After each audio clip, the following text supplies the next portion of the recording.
నమస్తే, welcome to my channel.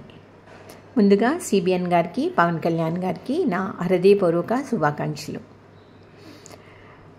నిన్న పవన్ కళ్యాణ్ గారు వారి జనసేన మీటింగ్లో కానీ అలాగే ఎన్డీఏ మీటింగ్లో మాట్లాడిన మాటలు విన్న తర్వాత ఈ వీడియో చేయాలనిపించింది నాకు. ఆయన ఏమన్నారు, 5 కోట్ల మంది ప్రజలు మనల్ని ఎలెక్ట్ చేసుకున్నారు కాబట్టి వారి కోసం, వారి డెవలప్మెంట్ కోసం, ఆంధ్ర డెవలప్మెంట్ కోసం, అలాగే ప్రజల అవసరాల కోసం పనిచేద్దాం. వ్యక్తిగత కక్షలకు పోవద్దు, ఇది డెమోక్రసీకి కరెక్ట్ కాదు. ఇది చాలా మంచి స్టేట్మెంట్. ఎందుకంటే లీడర్ అనేవారు వాళ్ళ కింద ఉన్న క్యాడర్కి ఇది చెప్పడం చాలా అవసరం. అంటే వారికి ఎవరికైనా కూడా ఆవేశపూరితంగా ఉన్నా కూడా ఇటువంటి లీడర్ చెప్తే వాళ్ళు ఖచ్చితంగా వింటారు. ఈ సందర్భంగా ఏంటంటే నేను చెప్పాలనుకుంది, 2019 తర్వాత నాకు ఈ ఎలక్షన్స్ తర్వాత చాలా ఎక్కువ దాడులు కనిపించాయి. అది ఎవరు చేశారు, ఏ పార్టీ వాళ్ళ అనేది మనకు తెలీదు, కానీ దాడులు మాత్రం మీడియాలో చూస్తే ఎక్కువ కనిపించాయి. ఇటువంటి దాడుల వల్ల ఆంధ్రప్రదేశ్ కొన్ని సంవత్సరాలు మళ్ళీ వెనక్కి వెళ్తుంది. ఇటువంటి పరిస్థితుల్లో పవన్ కళ్యాణ్ గారు ఇటువంటి స్టేట్మెంట్ ఇవ్వడం చాలా మంచిది, అవసరం కూడా. అందుకని ముందుగా ఆయనకి మనం ఎప్రిషియేట్ చేద్దాం. అలాగే ఆయన ఏం చెప్పారు, ప్రజలకు అవసరమైన తాగునీరు, సాగునీరు, విద్య, వైద్యం ఇవి అందేటట్టు మనందరం పనిచేద్దాం.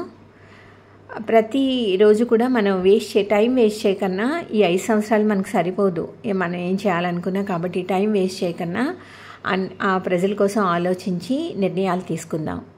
ఇది కూడా ఒక మంచి విషయం. అలాగే సిబిఎన్ గారు కూడా మాట్లాడారు. ఆయన కూడా మంచి విషయాలు మాట్లాడారు నిన్న.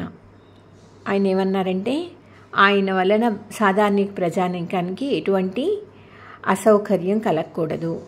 అంటే ఆయన జర్నీ చేసేటప్పుడు ఆయన ఒక ఐడియా కూడా చెప్పారు. దానివల్ల చాలా టైం తీసుకోదు ఆయన జర్నీ వల్ల, ప్రజలకు సిగ్నల్స్ దగ్గర ఆగిపోవడం కానీ అటువంటివి.